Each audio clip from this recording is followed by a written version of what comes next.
All right, today we are going to pull back the curtain on a process that honestly our entire financial world depends on, the audit. We're going to break this whole thing down into a really clear four-stage journey. So let's dive right in. It all boils down to this one simple question. When you're looking at a company's big annual report, how do you actually know those numbers are legit? How can you be sure they haven't been, well, cooked, fudged, or that there isn't just a massive mistake hiding in there? Well, the answer is the audit. And it's so much more than just a person with a calculator checking a few numbers. It's this incredibly thorough process designed to give us assurance, to build the trust that investors, shareholders, and really all of us rely on every single day. Now, to really get a grip on it, we're going to walk through the four distinct stages of this audit journey. First, choosing the client. Second, crafting the game plan. Third is the evidence hunt. And finally, number 4, delivering that final verdict. Okay, first up, stage 1, choosing the client. And this is so important to understand. This isn't just about a company picking an auditor out of a lineup. Oh no, it is absolutely a two-way street. The auditor has to decide if they even want to take the job. Which, leads to a question that surprises a lot of people. Can an audit firm really turn down business? Can they actually just say thanks, but no thanks? Oh, absolutely.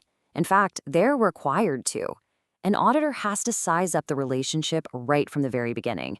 If there are any red flags around the management's integrity, if they just don't seem trustworthy, or if the firm isn't truly independent, or maybe they just don't have the specific skills for that industry, they have to walk away. This stage protects the integrity of the whole audit before a single number is even checked. So once the client gets the green light, we move into stage 2, crafting the game plan. This is where the real deep thinking happens, going from this huge big picture vision to a super detailed set of instructions. And this whole planning phase really breaks down into 2 key parts. First, you've got to develop the overall audit strategy. And second, you create the detailed audit plan. Now, they might sound kind of the same, but trust me, they are very, very different. The easiest way to think about it is this. The strategy is the what. It's the big picture. It sets the direction and identifies the main areas of risk. The plan, on the other hand, well, that's the how. It's the nitty-gritty, step-by-step instruction manual for the audit team, spelling out the exact procedures they're going to use to tackle those risks. And the entire point of all this planning is to hunt for one very specific thing, a material misstatement. It's a fancy term, but think of it like this.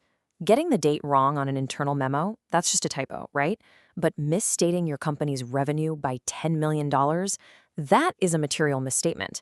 It's an error so big it could actually trick an investor into buying stock or a bank into giving a loan. And that is what the audit is laser focused on finding.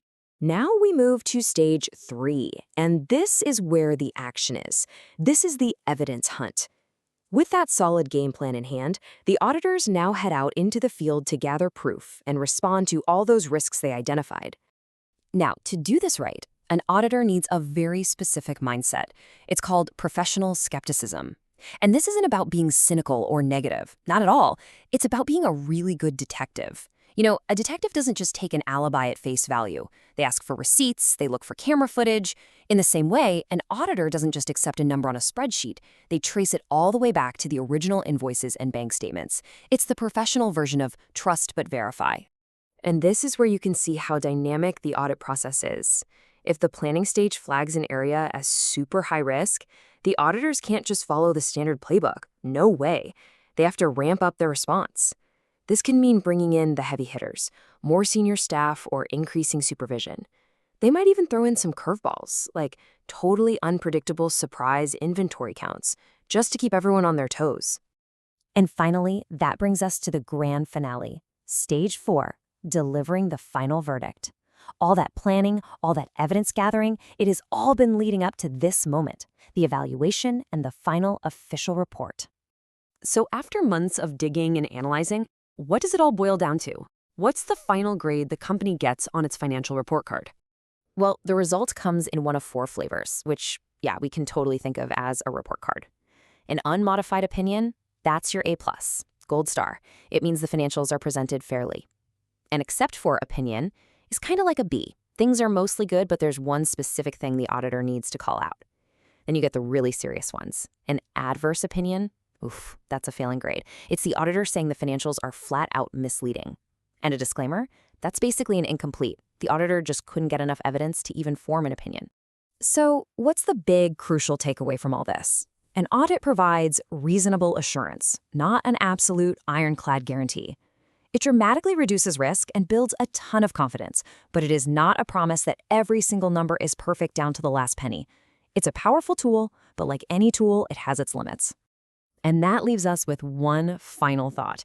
An audit report isn't just some dusty document for compliance. It's a powerful tool for assurance and insight. Understanding this four-stage journey gives you the power to read that report and really know what it means. So the real question is for you. Now that you know what goes into creating it, how will you use that assurance to make smarter decisions?